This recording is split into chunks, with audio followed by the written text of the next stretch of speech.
अस्सलाम वालेकुम sir.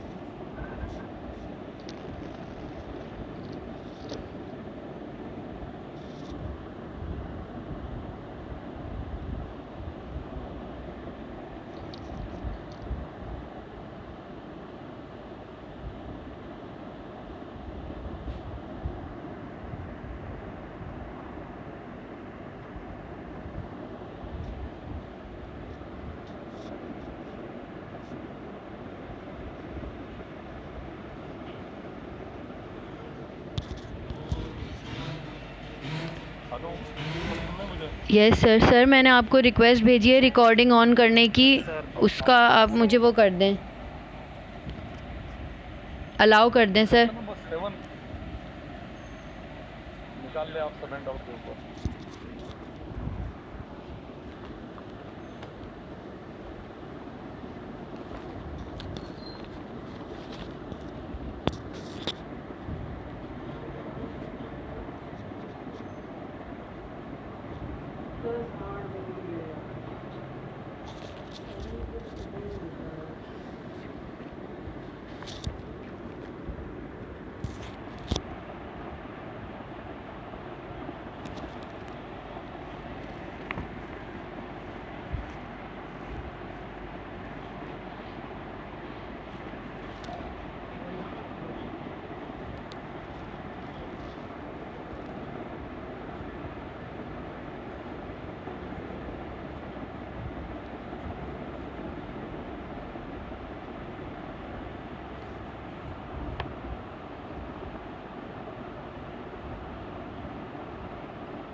Section number 7 सबके सामने भी हैंड आउट के ऊपर। जी सर। यस अच्छा, यहाँ सर। पे हेड ऑफिस और ब्रांच दोनों का डेटा आपको गिवन है, 2 कॉलम लिखे हैं। पहली रिक्वायरमेंट जब आप पढ़ते हैं तो वो आपसे डिमांड कर रहा है प्रीपियर ट्रांस इनकम स्टेटमेंट।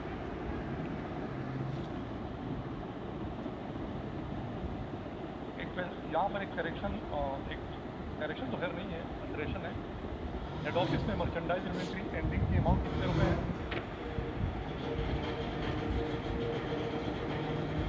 2000। ये सब चेंज करके 3000 कर दें।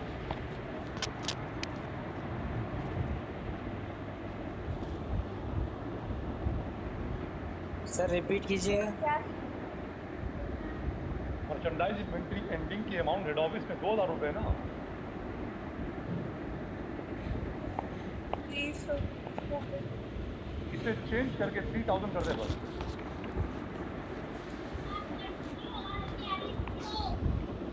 कितनी? सर ये वाली हेल्प भी देना। 3000, 3000। 1000 का फर्क आएगा बस।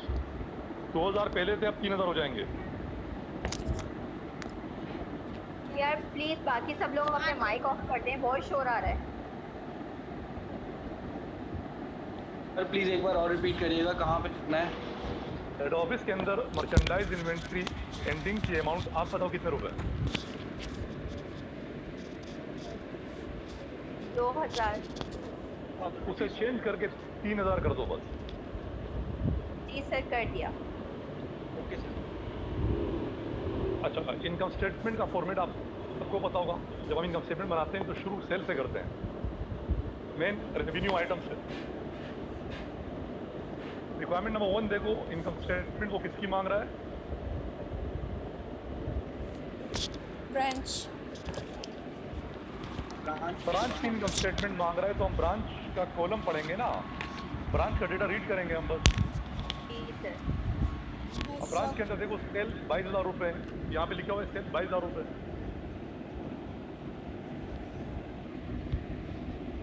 सेल में से माइनस क्या करते हैं? Cost of good sold. Sale में से माइनस करते हैं कॉस्ट ऑफ गुड सोल्ड, और उसका पहला आइटम हमेशा क्या होता है? Merchandise merchandise. Yes sir. Beginning की अमाउंट ब्रांच में कितने रुपए हैं? 12,000। 12,000 रुपए। 12,000 रुपए लिख लिया हमने। यस। यस। कि ये थोड़ी सी मिस्टेक हो गई थी मुझसे, आपको पढ़ने में आ रहा होगा 12,000 रुपए। जी जी सर। जी सर। और बिगिनिंग में प्लस क्या करते हैं? परचेजेस। अब परचेज प्लस क्यों करते हैं? क्योंकि हम माल खरीद के बेचते हैं ना। यस। अब सेल तो हमने बेच दिया, अब ये बताओ ब्रांच सिर्फ माल खरीदता है या इसको हेड ऑफिस से भी माल मिलता है? मिलता है। ऑफिस से माल मिलता है। दो जगह से माल मिलता है, या तो ये परचेज करेगा या हेड ऑफिस इसको माल भिजवाएगा। तो परचेज और merchandise supplied from head office, दोनों नेचर में एक्सपेंस है, दोनों सेम है। परचेज की मदद से माल आ रहा है इसके पास, और merchandise supplied from head office की मदद से भी इसके पास माल ही आ रहा होता है। तो बिगिनिंग में हमने क्या प्लस किया? परचेज अमाउंट कितनी थी? 5,000। 5,000। और merchandise supplied from head office कितना हुआ था? 7,500। 7,500। ये ज़हन में रखे हम ब्रांच का डेटा पढ़ रहे हैं। Yes sir. दोनों को प्लस कर दिया, परचेज को भी प्लस कर दिया, मर्चेंडाइज सप्लाइड को भी प्लस कर दिया बिगनिंग के अंदर। अब कैलकुलेटर खुद इस्तेमाल करो, इन तीनों को प्लस करो, कितना बनता है? 24,500। यहाँ से सिर्फ रीड ना किया करें, कैलकुलेशन खुद भी किया करें। Yes sir. कितना कैलकुलेटर बना है आपके सर। पास? 24,500। 24,500। अब इसमें से हम लेस क्या करते हैं? Merchandise inventory entry. और ब्रांच की एंडिंग कितने रुपए है? 6,000। 6,000 है। वो हमने लेस कर दी। अब 18,500। 24,500 में से 6,000 लेस करो तो क्या बचता है? 18,500। 18,500। ये अमाउंट क्या कहलाएगी? Gross profit. Gross profit. Cost ये ऑफ अमाउंट गुड कहलाएगी sold. Cost of good sold कहलाएगी। जो माल ब्रांच ने 22,000 रुपए का बेचा है, वो ब्रांच को कितने का पड़ा था? 18,500। 18,500। अब सेल में से माइनस किया cost of good sold, amount क्या बची हमारे पास? Gross profit 3,500। 3,500 is the amount of gross profit. ठीक है, अब ग्रॉस प्रॉफिट में से लेस क्या करते हैं? ऑपरेटिंग तो एक्सपेंस। लेस कर दिए ब्रांच के ऑपरेटिंग एक्सपेंस, आप देख लो कितने रुपए? 3,000। 3,000। लेस कर दिया तो 500 रुपए हमारे पास क्या बच जाएगा? Profit. Profit. Net net net profit generated by the branch. ये ब्रांच का प्रॉफिट है। ये याद रखिए, ब्रांच के प्रॉफिट पर दावा किसका होता है? ये किसका होता है असल में? Head head office. ऑफिस का। ये हेड ऑफिस का होता है। यहाँ तक बात सबको समझ में आ रही है? Yes sir. Yes sir. Second requirement read करो, क्या बोलता है? Compute rate of over compute rate valuation. Over valuation. इस पूरे सवाल में हमें ओवर वैल्यूएशन का रेट नहीं दिया गया, हमें कैलकुलेट करना पड़ेगा। ठीक सर।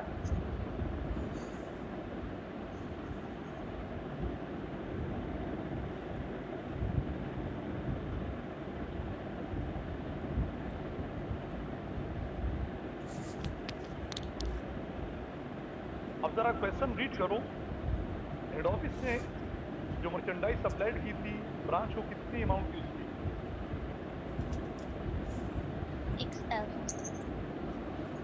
6,000 रुपए। सबको नजर आ रहा है ना? जी सर। यही मर्चेंडाइज जब ब्रांच को मिली तो अमाउंट कितनी है? सर नहीं लिखी हुई।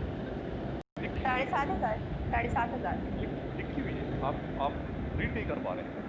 हेड ऑफिस कह रहे मैंने 6,000 का माल भिजवाया, आगे से ब्रांच कह रहे मुझे 7,500 का माल मिला। जी सर।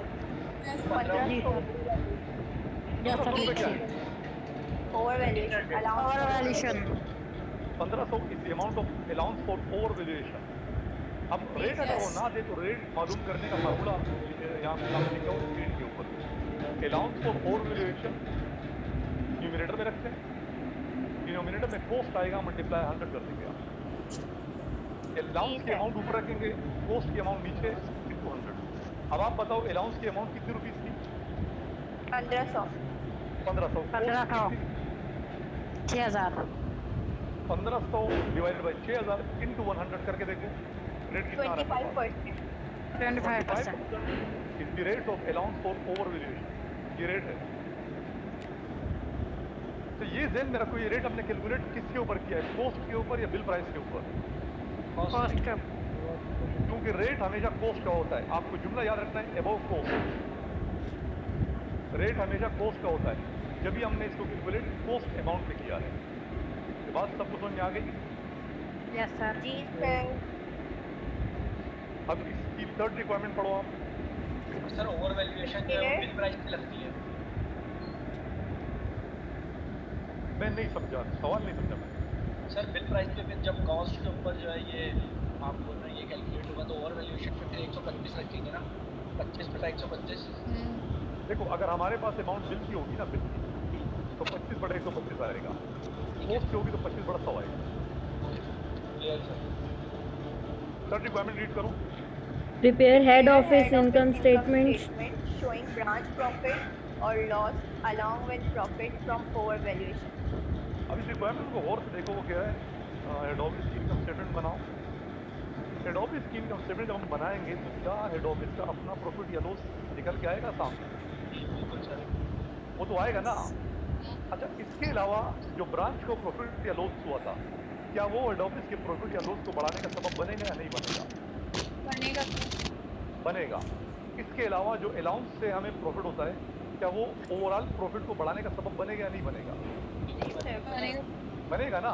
तो वो आपसे कह रहे हैं कि हेड ऑफिस की इनकम स्टेटमेंट बनाओ और उस इनकम स्टेटमेंट के ऊपर आपने शो करना है ब्रांच का प्रॉफिट या लॉस, क्योंकि ब्रांच को प्रॉफिट या लॉस दोनों हो सकते हैं।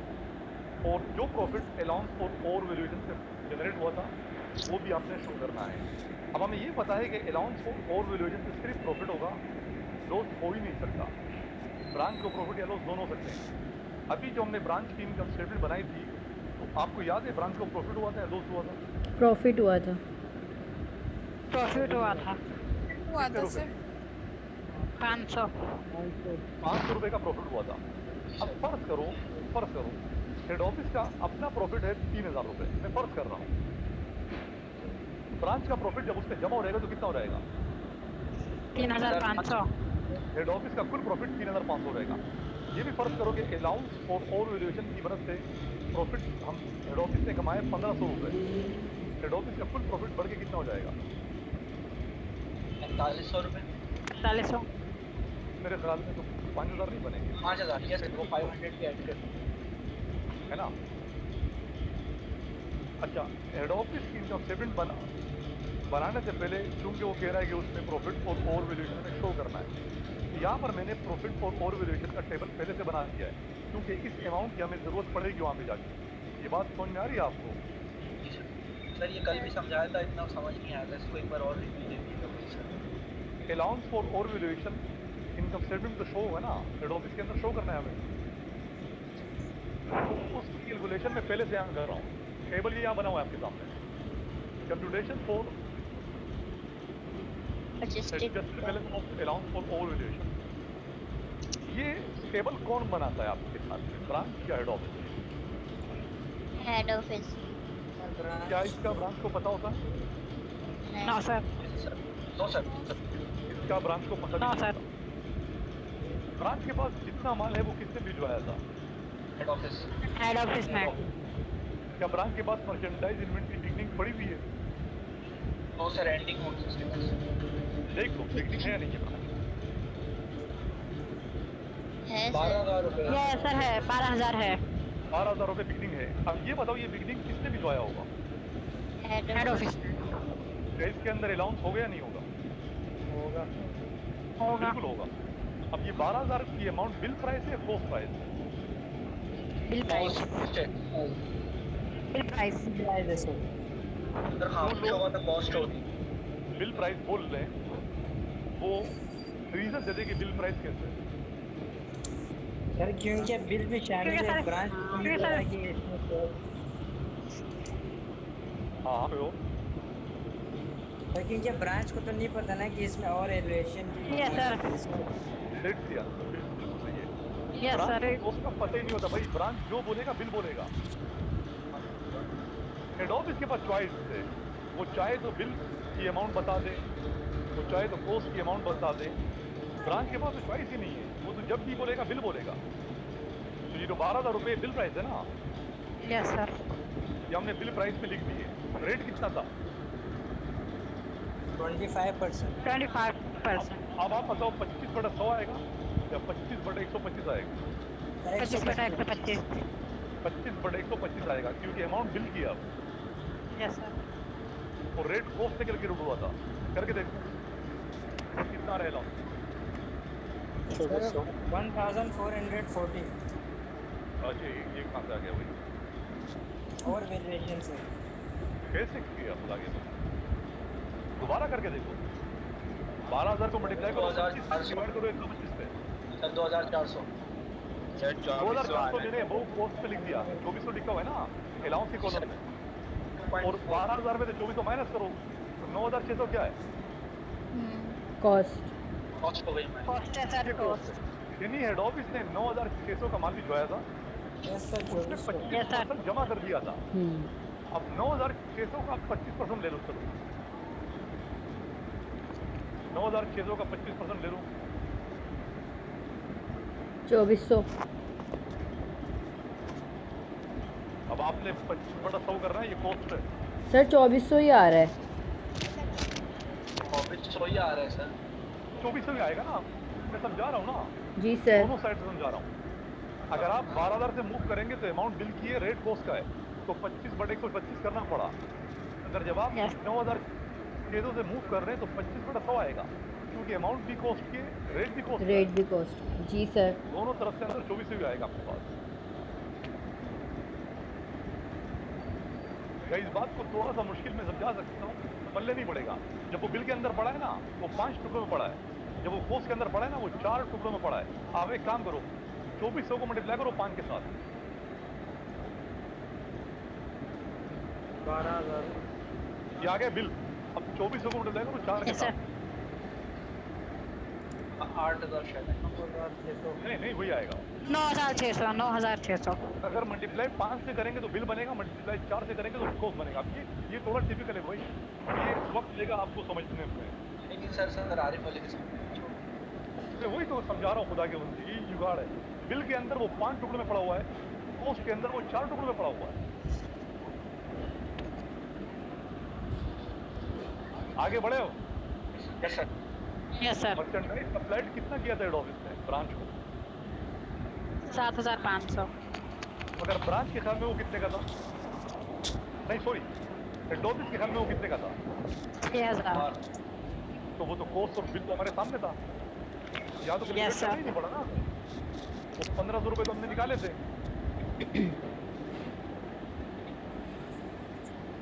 वो तो डेटा के अंदर पड़ा हुआ है। मर्चेंडाइज सप्लाइड हेड ऑफिस कह रहा है 6000, मर्चेंडाइज रिसीव ब्रांच कह रहा है 7500।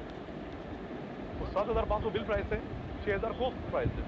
अब आप एक काम करो, दोबारा इस पे रेट अप्लाई करो। 7500 लेकिन पे रेट क्या लगेगा? हाँ रेट अप्लाई अप्लाई करो, करना है 7500 पे 7500 पे अप्लाई कर दो।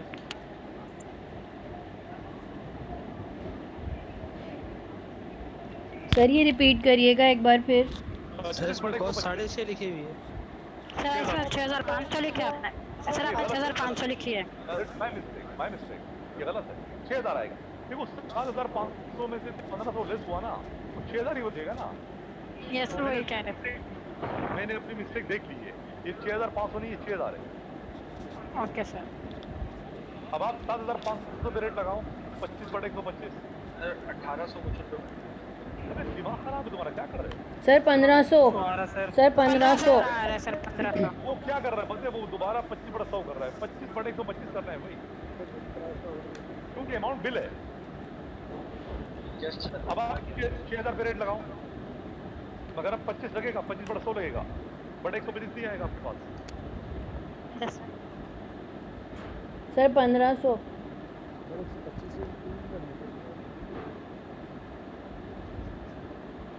भाई 1500 in case of 6000 amount cost की है ना, यस सर। जी रेट सर। भी तो कॉस्ट का, तो 25/100। अब दोबारा ये 5 टुकड़ों में और 4 टुकड़ों में पड़ा हुआ है। अब 1500 को मल्टीप्लाई करो 5 से, 7,500। 7,500। 7,500। पड़ा हुआ है, बिल पड़ा हुआ है। अब 1500 को मल्टीप्लाई करो 4 के साथ, वो कॉस्ट पड़ी हुई है। ये 5 4 का चल रहा है। 6,000। 6,000। अच्छा, बिगिनिंग के अंदर अलाउंस छुपा हुआ था 2400, सप्लाइड के अंदर अलाउंस छुपा हुआ था 1500, दोनों को प्लस करो कितना बना? 3,900। 900। अगर ब्रांच सारा का सारा माल बेचते क्या एडोबी 3900 रुपए एक्स्ट्रा कमा लेगा?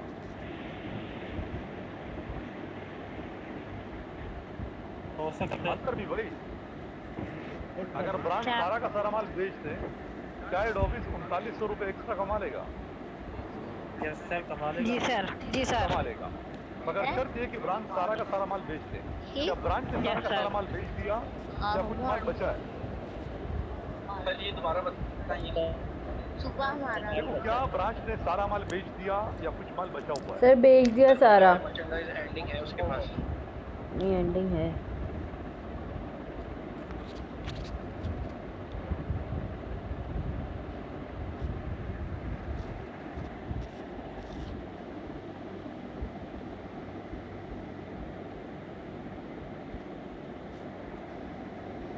आवाज कहाँ गई?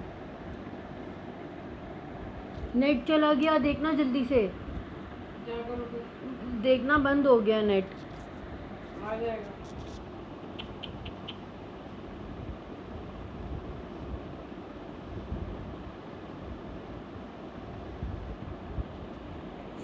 इतना गुस्सा चढ़ता है ना। जाके बोलो उसको मेरी क्लास हो रही है, 1 मिनट बोलना उसको। पता नहीं क्या मसला हुआ है, अच्छी खासी क्लास ले रही हूँ मैं। हो गया।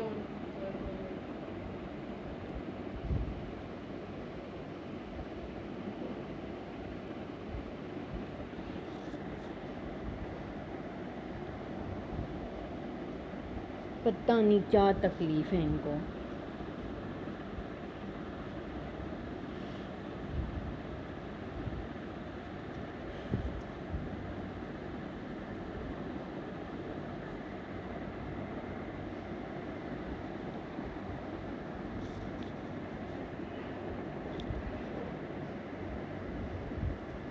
हमको नहीं नजर आई कितना अलाउंस जनरेट हुआ है इस दफा टोटल? 2700। 2700 रुपए का मुनाफा एडोबी ने एक्स्ट्रा कमा लिया। यहाँ तक सबको क्लियर है? Yes sir, clear. Yes sir. अब रिक्वायरमेंट नंबर 3 जरा दोबारा पढ़ो। प्रॉफिट एंड लॉस के साथ। क्या बोल?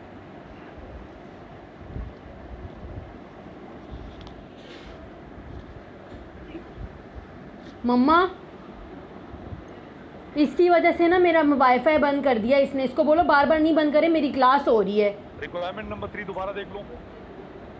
मैंने नेट ऑन किया हुआ है अपने मोबाइल का। अब नेट ऑफिस की इनकम स्टेटमेंट अजीब मसला बनाया हुआ है। इनकम स्टेटमेंट बनाने हैं। और उस इनकम स्टेटमेंट में हमें शो करना था ब्रांच का प्रॉफिट भी और profit from allowance for over valuation भी। अब जरा हेड ऑफिस का डेटा देखते रहो। हेड ऑफिस की सेल अमाउंट कितने रुपए है? 40,000।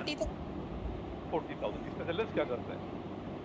Merchandise inventory, banking. नहीं, इसमें से लेस करते हैं cost of goods sold. Cost of goods sold का पहला आइटम क्या होता है? Merchandise inventory, beginning.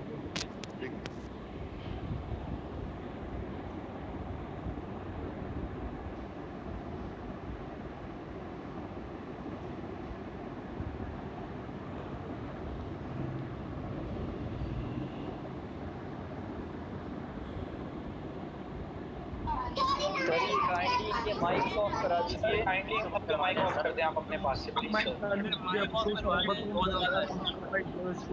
सर।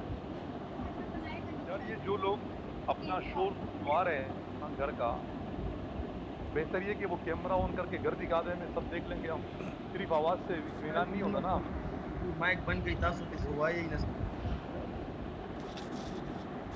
अब क्लियर हो गए। 8 और 26 जमा किया कितना बना? 34। 34,000। अब ये बताओ हेड ऑफिस सिर्फ माल बेचता है या बेचता भी है? बस दोनों करता है। दोनों कर बेचता भी और बेचता भी है। 14 रुपए का माल हेड ऑफिस के पास फुल पड़ा हुआ है ना। अब इसमें से कुछ तो इसने बेच दिया होगा और कुछ बेच दिया होगा और कुछ बच गया होगा। 3 टुकड़े बनते हैं ना। Yes sir. जी सर। अब ये बताओ बचा कितना? 3000 ये मैं 3000 मैंने चेंज करवाया था। सवाल में 2000 था ना, मैंने 3000 कर दिया था इसे। तो 3000 का माल तो बच गया।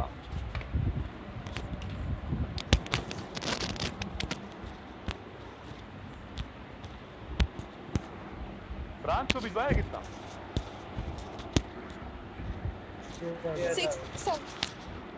6000। ये दोनों लेस कर दो, क्या बचेगा? 25,000। कॉस्ट ऑफ 25,000 रुपए क्या है? ये वो माल है कॉस्ट जो ऑफ बिक गुड। गया। ये वो माल है जो बिक गया। समझ में आ रहा है? यस कुछ सर। बेचता है, यस कुछ सर। बेचता है और कुछ बच जाता है। हमने लेस क्या किया? जो बच गया लेस कर दिया, जो भिजवा दिया लेस कर दिया, तो बचा क्या? जो बिक गया। जो बिक कितने गया का बिका? कितने का बिका? 25। कितने पर 25,000। बेचा? कितने पर बेचा? 40,000। 42,000 लेस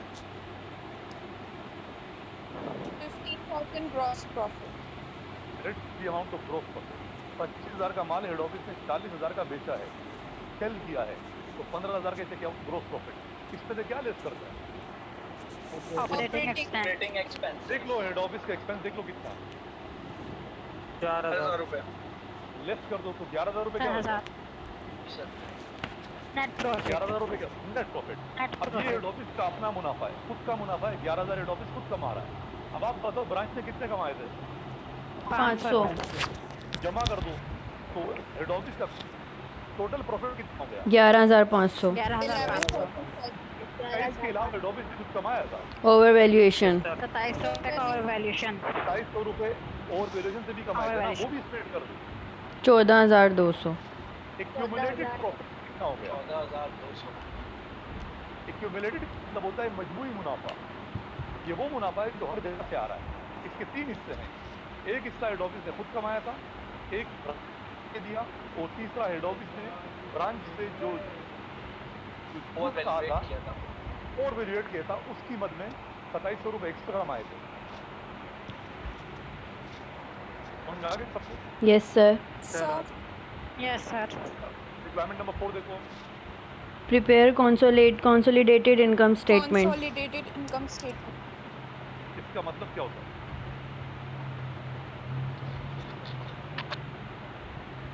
दोनों की एक साथ बनानी। दोनों की एक साथ बनानी है, हेड ऑफिस और ब्रांच की। ये जो अभी कहा गया पे लिखा था कि दोनों की एक साथ बनानी है, ये आप लोग किस बुनियाद पे बोल रहे हैं? ये किसी ने बताया था आपको?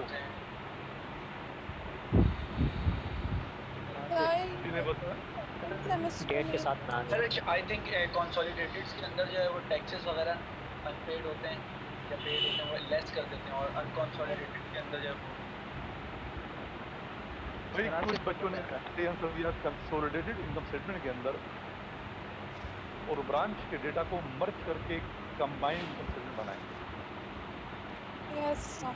दोनों को मर्ज कर दिया जाएगा। हेड ऑफिस और इनकम स्टेटमेंट को हम एक एक्सक्यूज कर देंगे। इसके सेल पे कितने रुपए थी? सर 40,000। ब्रांच की कितनी थी? 22,000। 22,000। दोनों को जमा करो। 62,000। 62,000। हम यहाँ पे 62,000 लिख देंगे बस। सही। क्या लमसम लेंगे आप? सबको समझ में आ रहा है? Yes sir. अब इसमें एक बारीक सी बात है आप लोगों ने याद रखनी है। जब हम कंसोलिडेटेड इनकम स्टेटमेंट बनाते हैं तो इस इनकम स्टेटमेंट के अंदर, कंसोलिडेटेड वाली इनकम स्टेटमेंट के अंदर मर्चेंडाइज सप्लाइड और मर्चेंडाइज रिसीव्ड दोनों गायब हो जाएंगे। सर दोबारा बोलें। मर्चेंडाइज सप्लाइड और मर्चेंडाइज रिसीव्ड दोनों गायब हो जाएंगे। ये बात आप याद रखेंगे। क्यों सर? तो एक एस्यूम कर रहे हैं ना, तो सप्लाइड और रिसीव कहाँ से आएगा? क्योंकि सप्लाइड और रिसीव खत्म हो गया, तब आपने याद रखना है अलाउंस फॉर ओवर वैल्यूएशन भी खत्म हो जाएगा। देखो ना, अलाउंस फॉर ओवर वैल्यूएशन का वजूद अब आपने खत्म करना है, वो नहीं आएगा। सप्लाइड नहीं आएगा, रिसीव नहीं आएगा, इस वजह से अलाउंस फॉर ओवर वैल्यूएशन भी नहीं आएगा। सब कुछ हम कॉस्ट पे उठाएंगे। सेल की अमाउंट 62,000 सबको समझ में आ गई? Yes sir. जी सर। सेल में से क्या लेस करते हैं? Cost of goods sold.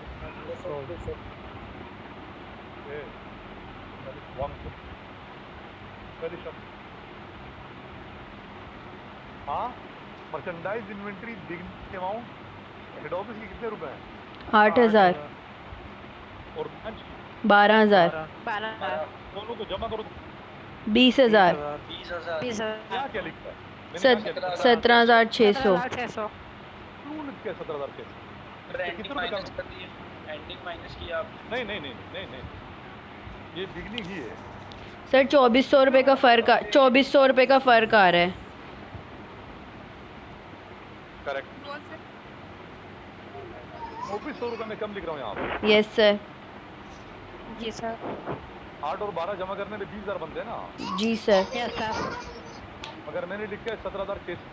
कितना कम? 2,400। 2,400 रुपये किस चीज़ के? ओवर वैल्यूएशन के। 12,000 जो ब्रांच के पास है, इसमें अलाउंस फॉर ओवर वैल्यूएशन आप कैलकुलेट करो, कर लो, अभी कर लो। यस सर, आ गया 2,400। ये तो लेस करना पड़ेगा। मैंने कहा मर्चेंडाइज सप्लाइड का वजूद खत्म हो गया, मर्चेंडाइज रिसीव का वजूद खत्म, अलाउंस फॉर ओवर वैल्यूएशन भी खत्म हो जाएगा, तीनों नहीं आएंगे। इसी वजह से बिगनिंग 17,600 लिख रहा हूँ। जी सर। इसमें क्या प्लस करते हैं? परचेजेस दोनों प्लस कर दो। 31,000। 31,000 क्या लिख दिए मैंने? अब 17,600 में 31,000 जमा करो, कितना बनता है? 48,600। ये है मर्चेंडाइज अवेलेबल फॉर सेल। इसमें से क्या लेस करते हैं? Merchandise inventory ending. Merchandise inventory ending head office की कितने रुपए हैं? 3,000। 6,000। ब्रांच की 6,000। 6,000 जमा करो। 9,000 आ रहा है। अगर मैं यहाँ कितना लिख रहा हूँ? 7,800। 7,800। 1,200 रुपये का फ़र्क है। कम लिख रहा हूँ। 1,200। 1,200। 1,200 रुपये कम लिख रहा हूँ, क्यों? क्योंकि ब्रांच की मर्चेंडाइज इन्वेंट्री एंडिंग में 1,200 रुपये का अलाउंस फॉर ओवर वैल्यूएशन पड़ा हुआ है, तो लेस करना पड़ेगा। सही। समझ में आ रहा है आपको? Yes sir. लेस करो तो अमाउंट क्या बची? 7,800। तो लेस करो ना, 48,600 में से लेस करो 7,800। 48,600 में से 7,800 लेस कर दो ना आप। 40,800। 40,800 क्या है? Cost of good sold. Less कर दो सेल में से amount. 21,200।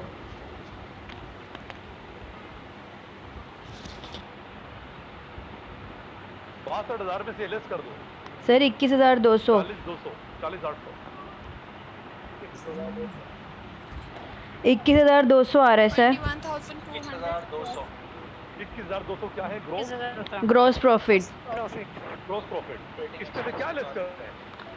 Operating expense. Head office और ब्रांच ऑपरेटिंग एक्सपेंस देखो कितने थे? 7,000 रुपये आ रहे हैं सर। 14,200। 7,000 7,000। शब्द बोलेगा ना, बरोगे ना? हाँ, 7,000। लेस करो इसमें से। 14,200। Net profit 14,200। क्या आ गया आपके पास? 14,200।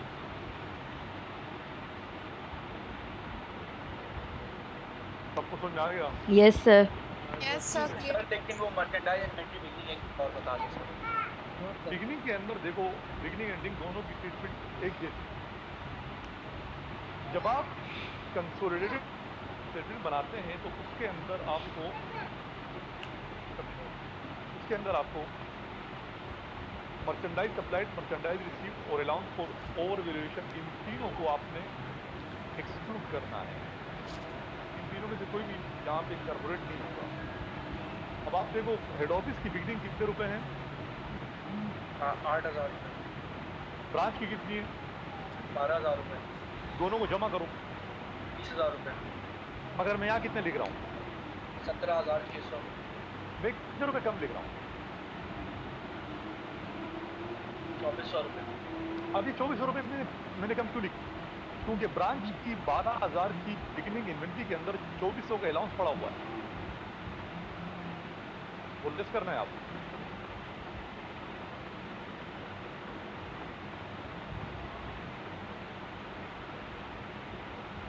समझ आ रहा है? रिपीट कर दो सर। 2,400 कहाँ है? ये नहीं मिल रहा मुझे कब से। देखो 12,000 जो ब्रांच की बिगिनिंग इन्वेंट्री है ना, 12,000 रेट कितना उसका ये बताओ। 20%। अब एक काम करो, 12,000 को मल्टीप्लाई करो 25, डिवाइड करो 125 पे।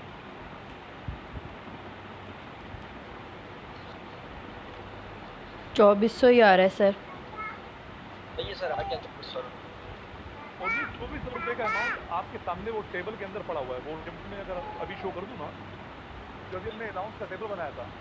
जी जी यस सर, दिख गया। सॉरी सर, देखो वो 2,400 वहाँ पड़ा हुआ है ना। जी जी दिख गया। इसके अंदर भी 1,200 रुपये पड़े होंगे। जी सर। यहाँ पर हमारे पास कंसोलिडेटेड इनकम स्टेटमेंट ट्रांसफर कितना आ रहा है? Net profit 200। 14,200। अभी जब मैंने हेड ऑफिस की इनकम की, जिसमें हमने ब्रांच का प्रॉफिट प्लस किया, अलाउंस और वैल्यूएशन का प्रॉफिट प्लस किया, वहाँ पर प्रॉफिट कितना आएगा?